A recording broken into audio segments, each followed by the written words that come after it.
Est-ce que tu es un coach qui est prêt à lancer un podcast, mais qui est aussi animé par la peur qu'il n'y ait personne qui soit au rendez-vous pour écouter les épisodes? Ben, si tu es comme ça, si tu fais partie de ces gens-là qui ont vraiment peur de ça, ben, on va travailler ensemble aujourd'hui pour te donner les clés pour avoir un lancement fulgurant. En fait, pour éviter les erreurs les plus communes, en fait, je vais t'en nommer 5 erreurs qui pourraient potentiellement miner ton lancement de podcast. Et je vais te donner aussi les clés pour éviter de faire ces erreurs. Tu cherches une façon de démarquer et tu as choisi le podcast pour y arriver? Que tu aies lancé ou non un podcast en ce moment, ben t'es au bon endroit. Mon nom est Marco Bernard et avec l'Académie du podcast, j'ai aidé plus de 1000 francophones de 15 pays différents à se lancer dans le merveilleux monde du podcast depuis 2018.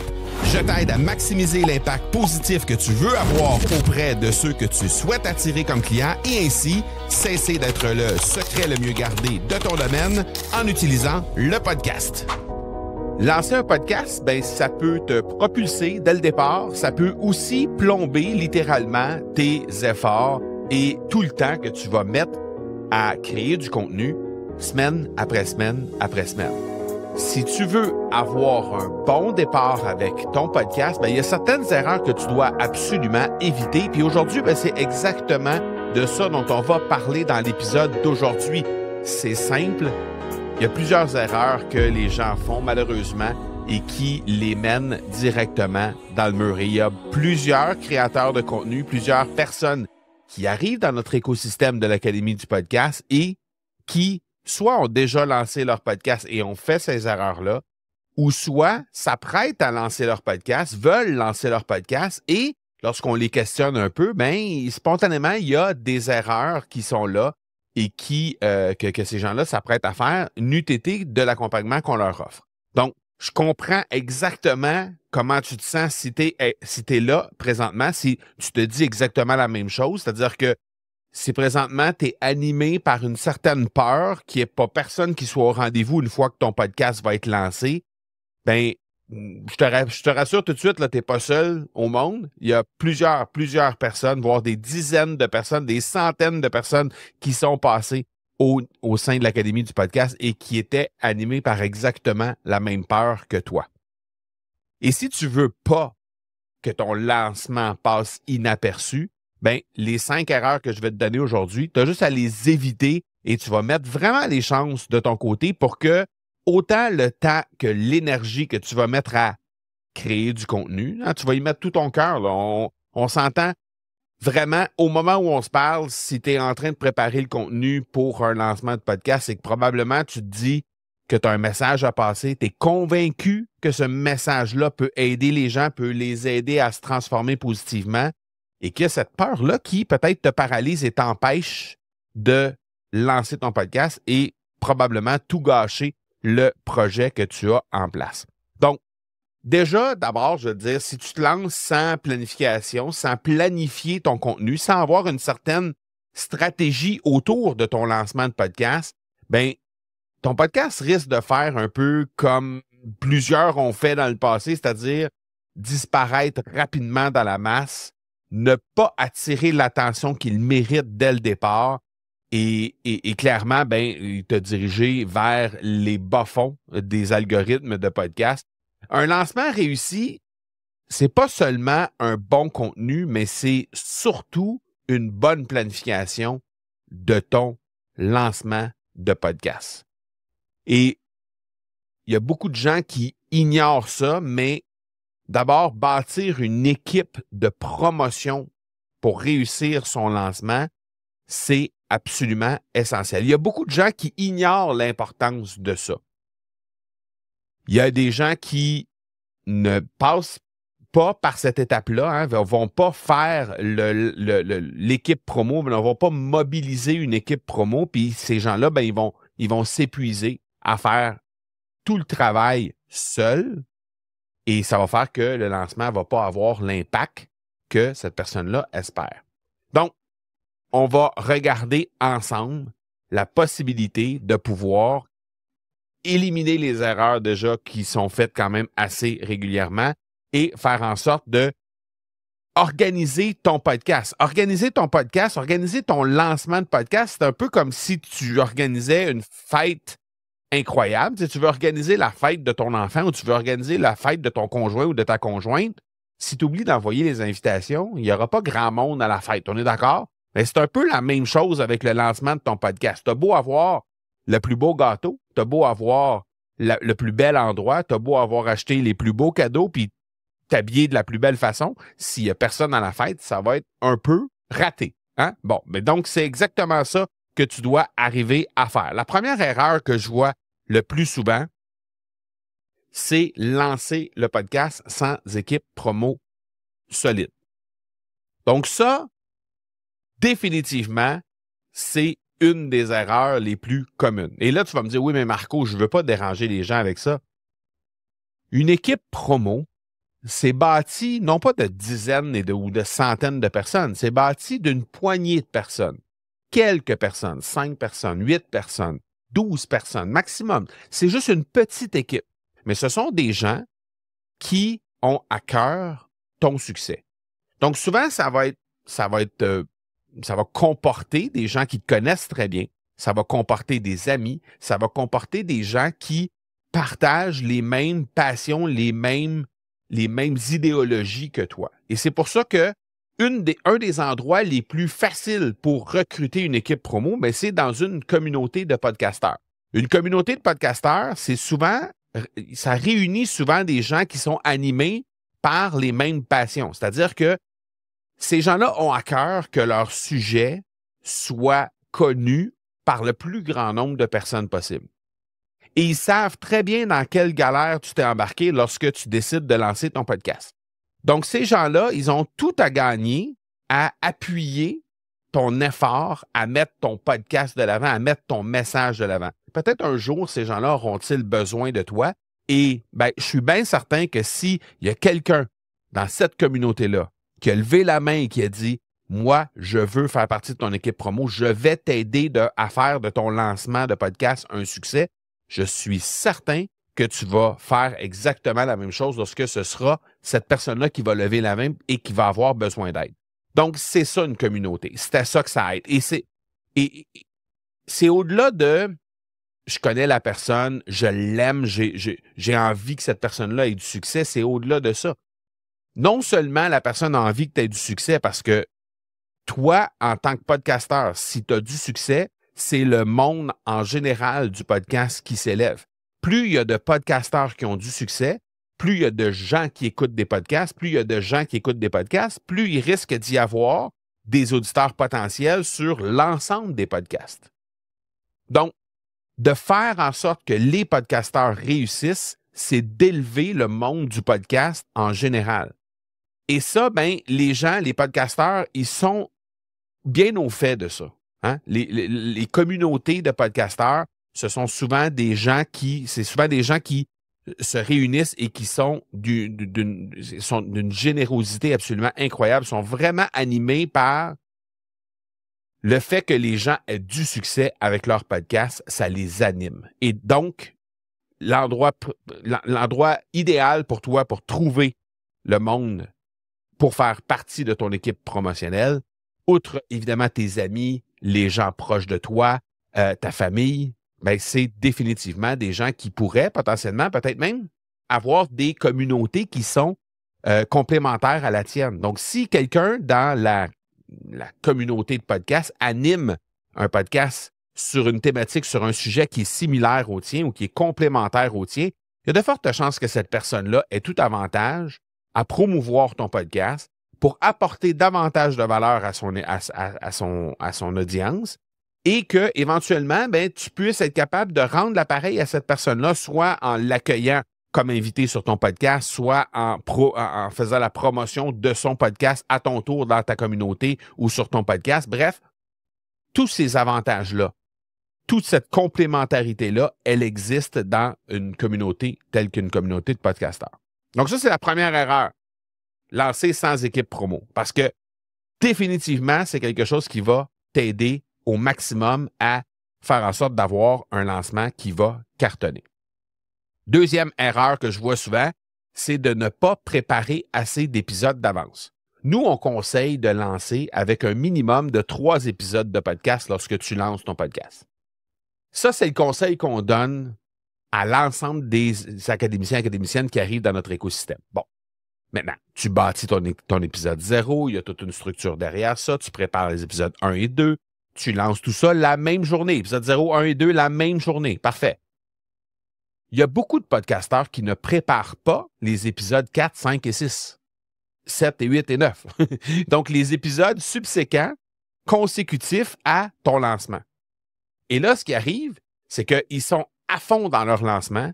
Ils lancent avec épisode 0, 1 et 2. Ils font la grosse promotion de leur lancement et la semaine précédant le lancement et le jour du lancement et les quelques jours qui suivent le lancement. Et là, ils se retrouvent devant une situation où ils doivent absolument, en catastrophe, enregistrer l'épisode 3 pour faire en sorte que un épisode qui sorte la semaine suivante. Et là, ils sont constamment en train de courir après leur queue pour enregistrer un épisode après l'autre. Alors que si on enregistre déjà les épisodes 3, 4, 5, 6, bien, on sait qu'on a 3 semaines, 1 mois d'avance sur notre contenu. Donc, c'est pas grave si on fait énormément de promotion puis qu'on est à fond dans la promotion de notre lancement de podcast et de nos premiers épisodes de podcast. C'est pas grave. Parce que les autres épisodes sont déjà réalisés. Donc, je ne dis pas de réaliser 15 épisodes à l'avance parce que souvent, au début, il y a une réalité, c'est qu'on va faire certaines erreurs en enregistrant les premiers épisodes de podcast. Et si on enregistre trop d'épisodes à l'avance, bien, ce qui va arriver, c'est qu'il risque d'y avoir que la même erreur va se reproduire 10 fois, 12 fois, 15 fois. Mais d'enregistrer 5 ou 6 épisodes plutôt que d'en avoir que 3, bien ça nous donne une chance de souffler un peu. Ça nous donne une chance d'avoir quelques semaines d'avance et déjà commencer à, corriger les erreurs, bien sûr, mais surtout, ne pas être à la course lorsque viendra le temps d'avoir les prochains épisodes subséquemment à ton lancement de podcast qui vont devoir être mis en ligne. Donc, la deuxième erreur, c'est de ne pas préparer assez d'épisodes à l'avance pour après le lancement. Troisième erreur, c'est ignorer la communication avant le lancement. Et ça, je vois ça régulièrement. Je vois plein de gens qui disent « Je vais lancer mon podcast, je lance mon podcast le 15 du mois prochain. » Et là, ils commencent à communiquer sur le projet le 15. C'est pas comme ça que ça se passe. Je redonne l'exemple que j'ai donné un peu plus tôt en disant si tu organises une fête et que tu envoies les invitations ou que tu appelles les gens pour dire « Hey, j'organise une grosse fête aujourd'hui, c'est la fête de ma conjointe. Est-ce que tu veux venir? » Et tu invites les gens le jour même. Il y a de fortes chances qu'il y ait plein de gens qui ne soient pas disponibles parce qu'ils ont plein d'autres engagements. Alors que si tu organises tout ça et si tu bâtis les communications et si tu fais les invitations quelques jours, quelques semaines à l'avance, bien, il y a de fortes chances que ces gens-là puissent planifier le fait de pouvoir être là lors du lancement. Plus tu vas faire de ton lancement de podcast un happening, un peu comme ça pourrait être pour la fête de ton conjoint ou de ta conjointe, plus tu risques d'avoir de succès. Donc, d'ignorer la communication avant le lancement, avant la date du lancement de ton podcast, c'est une grave erreur. Et c'est malheureusement une erreur que je vois également très souvent. Quatrième erreur, c'est le manque de régularité après le lancement. Et ça, bien, souvent, ça vient avec le fait qu'on n'a pas suffisamment d'épisodes de préparer à l'avance lorsqu'on fait notre lancement. Donc, malheureusement, c'est le cas de beaucoup de gens. Mais quand on manque de régularité après, parce que c'est beau faire un beau lancement, c'est beau attirer une foule de personnes pour être là présent pour le lancement, c'est beau préparer, présenter des épisodes et faire en sorte d'intéresser les gens à nos thématiques et tout ça, et faire un gros happening avec ça. Mais si après, pendant plusieurs semaines, on n'a pas d'épisode, ou on a un épisode la semaine qui suit le lancement, mais qu'après ça, on a une pause parce qu'on manque de régularité, bien, c'est comme si on faisait un grand coup d'épée dans l'eau.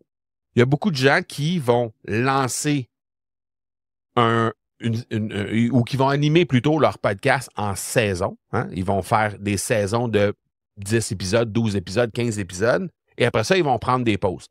Et ils vont relancer après quelques semaines de pause. À chaque fois que tu relances à ce moment-là, tu dois considérer ton podcast, même si c'est la saison 2 ou la saison 5 de ton podcast, tu dois considérer tout ça comme étant un nouveau départ, comme si tu lançais un nouveau podcast, même si c'est le même podcast. C'est ça qui fait que c'est beaucoup d'efforts de promotion, de travailler un podcast en saison. Alors, de toute façon, lorsque tu manques de régularité, ben, tu as le même effet que lorsque quelqu'un qui anime en saison prend une pause. C'est-à-dire que là, pendant un certain temps, on se fait oublier par l'audience. Et éventuellement, ben, l'audience va revenir si on fait une bonne job de promotion. Mais si tu ne veux pas avoir à faire la job de promotion, exactement la même job que tu vas faire pour le lancement de ton podcast, mais à chaque épisode ou à chaque fois que tu manques de régularité, ben, la régularité est de mise. Une fois que tu vas avoir acquis ça, une fois que tu vas avoir fait preuve de régularité, ben, tu ne seras pas obligé d'être aussi intense et aussi agressif dans les promotions de tes épisodes de podcast. Il va juste avoir un flow qui va s'installer et tu vas pouvoir créer ton contenu épisode après épisode et tu vas pouvoir promouvoir ce contenu-là de la bonne façon, mais sans être obligé de mettre les bouchées doubles à chaque fois que tu vas manquer de régularité. Donc ça, c'est une des erreurs qu'on voit aussi, c'est de manquer de régularité après le lancement. Et la 5e et dernière erreur, ben, c'est de négliger de créer ce que moi j'appelle un coffret de com, un coffret de communication. C'est quoi ça, un coffret de com? Ben, nous, on en a déjà parlé là, dans le podcast. Ben, nous, on conseille aux gens d'utiliser une application qui s'appelle Descript pour enregistrer nos épisodes de podcast. Présentement, l'épisode que j'enregistre et que tu écoutes présentement, elle est enregistrée avec cette application-là. Tu peux la trouver au academypodcast.com/Descript, D-E-S-C-R-I-P-T. Et donc, cette application-là est en mesure de faire l'enregistrement vidéo et ou audio de ton podcast, te fournir la transcription complète de ton épisode de podcast, te fournir des extraits vidéo, si tu utilises la vidéo, bien sûr, des extraits vidéo des faits saillants de tes épisodes de podcast, tout bâti avec les sous-titres et tout. Et par la suite, ben, évidemment, ça te donne une foule d'outils pour être capable de réaliser beaucoup de pièces de contenu qui vont t'aider à promouvoir tes épisodes. Et ça, moi, lorsqu'on regroupe ces pièces de contenu-là, j'appelle ça un coffret de com. Parce qu'en l'espace de quelques minutes, tu peux obtenir plusieurs dizaines de contenus, que ce soit écrit, audio et ou vidéo, qui vont te permettre de faire la promotion de tes épisodes de podcast et qui vont aussi pouvoir, dans un contexte de lancement de podcast, servir à ton équipe promo pour être capable de te donner un coup de pouce à lancer le podcast en question. Parce que si tu as les 3 premiers épisodes et que tu es capable de sortir 20, 30, 40 pièces de contenu qui vont aller dans le coffret de com à chaque épisode, ça va donner une 50aine ou une 60aine de pièces de contenu que ces gens-là vont pouvoir utiliser pour être capable de faire la promotion du podcast que tu t'apprêtes à lancer. C'est la meilleure façon de faire en sorte de maximiser le volume que les gens de ton équipe promo vont pouvoir mettre de l'avant et, bien évidemment, ça veut aussi dire, inévitablement, toucher plus de personnes. Parce que si tu demandes à ton équipe promo de bâtir une pièce de contenu pour présenter ton podcast, il y a de fortes chances qu'ils vont préparer une, peut-être 2 pièces de contenu au maximum et c'est ce que tu vas avoir comme effort de promotion de la part de ton équipe promo.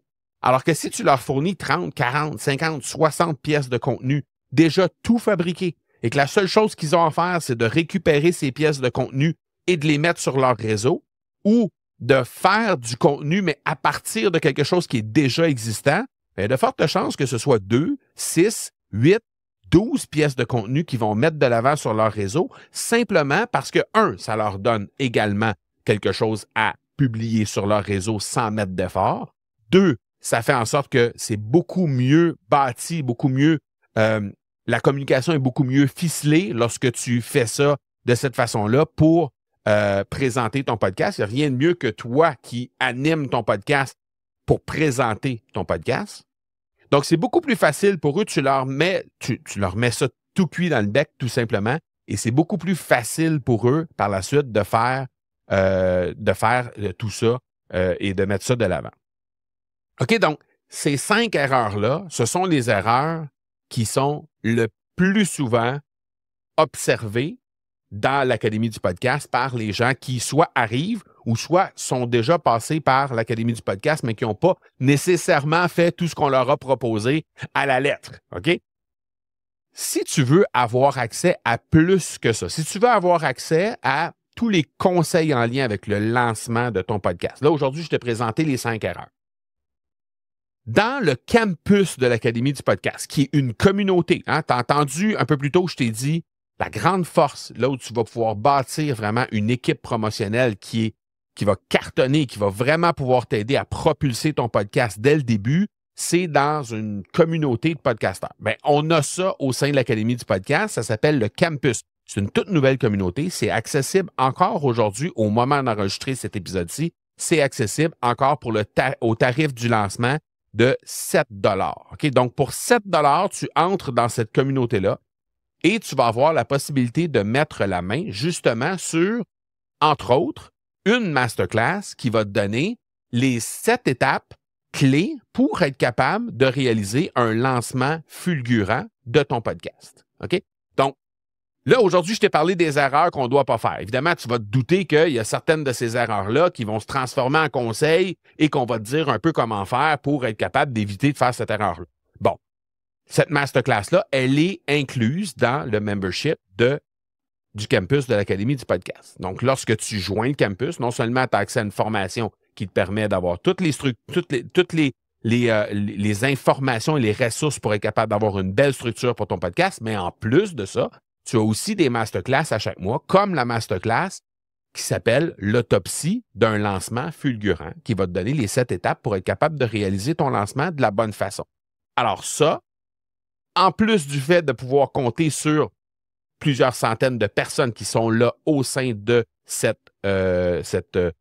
campus-là, donc tu as plusieurs centaines de personnes qui sont là et qui sont prêts à t'aider à faire ton lancement, qui sont prêts à participer, à faire partie de ton équipe promo, bien ça, c'est accessible via le campus de l'Académie du podcast. Ça t'intéresse d'en connaître un peu plus, de voir un peu plus de qu'est-ce qu'on peut t'offrir à l'intérieur de cette super communauté, bien, rends-toi au academypodcast.com/campus tout simplement et tu vas pouvoir voir à quoi tu as accès lorsque tu fais partie de cette merveilleuse communauté qui rejoint déjà plusieurs centaines de personnes. Ça a été lancé à la toute fin, dans les derniers jours du mois d'août 2024. Et au moment où on se parle, au moment d'enregistrer cet épisode-ci, on est déjà passé plusieurs centaines de personnes qui sont là, plusieurs centaines de membres qui sont là présentement et qui sont prêts à t'aider à participer dans le lancement, qui sont prêts à t'aider à te donner des conseils, à s'entraider pour être capable de se propulser vers le haut et le plus loin possible